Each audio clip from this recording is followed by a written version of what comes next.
Alam mo kung ano real talk? Hindi lahat ng nakapagtapos masasabi mong may pinag-aralan. Kasi kahit anong taas ng kursong tinapos mo, kung wala kang modo at pangit ang tabas ng dila mo, walang makikisama sa'yo. At hindi lahat ng hindi nakapagtapos wala nang mangyayari sa buhay. Mas bilib pa rin ako sa mga taong marunong rumispeto, hindi bastos. Na porket nagkaroon lang ng titulo, akala mo kung sino na. May kilala kayong ganito? Oo, marami, di ba?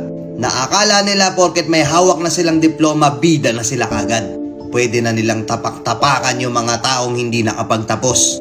Hindi naman lahat. Oo, hindi naman lahat, pero maraming ganito, di ba? Minsan nyo bang naririnig to sa paligid nyo? Na may isang taong kaiinisan nyo kasi ang gaspang ng ugali. Tapos gagamitin yung mga linyahan na naturingang may pinag-aralan pero walang modo. Gamit na gamit yung linyang yun, di ba? Kasi oo, totoo. Merong mga tao dito na nakapagtapos, nakapag-aral, akala mo kung sino na. Minamaliit na nila yung mga kasama nilang hindi nakapagtapos. Akala nila bida na sila. Bigyan kita senaryo na madalas nangyayari.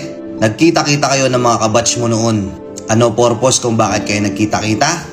Yabangan ng mga narating sa buhay. Ikaw yung tipo ng tao na hindi nakapagtapos pero may diskarte. Maganda-ganda yung kinikita mo. Pero hindi mo yun sinasabi sa iba kasi ayaw mong magmukhang mayabang sa ibang tao. Alam